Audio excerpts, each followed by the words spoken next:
السلام عليكم، اهلا بكم. الشيخ عبد الله رشدي في واحد بيساله في الدردشه اللي هو بيعملها يعني على اليوتيوب.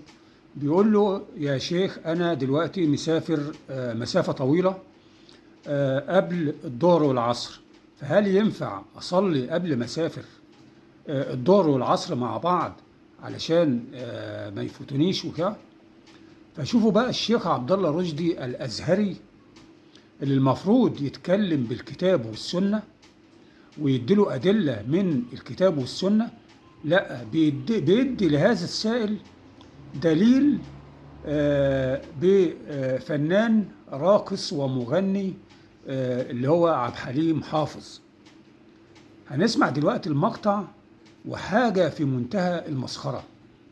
يعني بياخد الدين سخرية واستهزاء.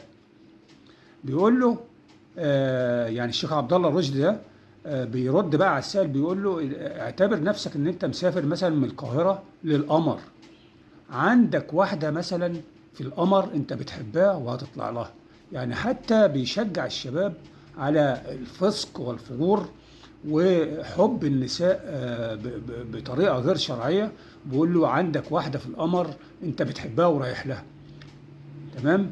وعلى رأي، بقول له بقى على رأي عمك عبد الحليم لما قال لك علشانك يا قمر أطلع لك القمر، وبيديله دليل بهذا المغني والراقص اللي نشر الفاحشة في الذين آمنوا والفسق والفجور وكل المواضيع اللي احنا عارفينها عنه.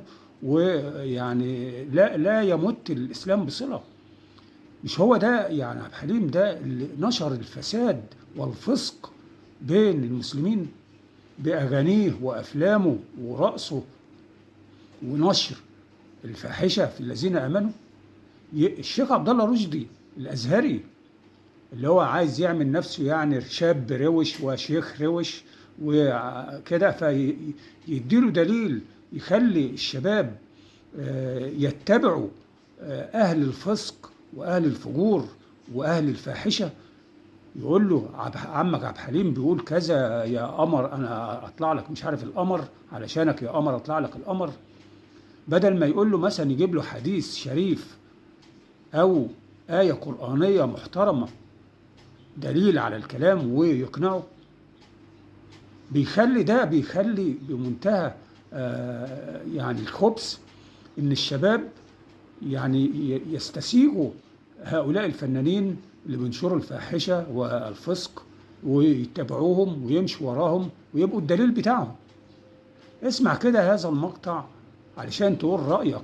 هل ينفع شيخ محترم، المفروض انه محترم يعني، يستدل على سؤال ديني بفنان زي كده بتاع رقص وغنى وفاحشة وكلام من ده؟ ينفع؟ اسمع كده هذا المقطع. طيب يا شيخ لو سمحت، هو لو انا مسافر لمدة طويلة ويفوتني صلاة الظهر مثلا والعصر، هل يجوز اصليهم قبل ما اسافر؟ يعني انت دلوقتي مثلا موجود في القاهرة، حلو كده، وبعدين هتركب الطيارة هتروح مثلا القمر، عندك واحدة بتحبها فوق فهتطلع لها القمر، فزي ما عمك عبد الحليم قال ايه، علشانك يا قمر اطلع لك القمر، فانت هتركب البتاع مركبة الفضاء وطالع القمر. حضرتك سمعت اهوت. يعني طبعا الناس اللي هي متبعاها بدون تفكير وبدون وعي هتلتمس له كل الكلام ده ويقول لك: ايه يعني ايه التفاهه اللي انت بتتكلم فيها دي؟ يعني ايه يعني لما يقول لك الفنان مش عارف بيقول كذا وكذا. لا، الكلام ده هو بيتكلم في الدين، خد بالك، هو بيتكلم في الدين. ما ينفعش يستشهد بواحد زي كده في مسألة دينية، ما ينفعش خالص. يعني ما تخلطش الحق بالباطل، رد عليه من الكتاب والسنة، هو ده المفروض.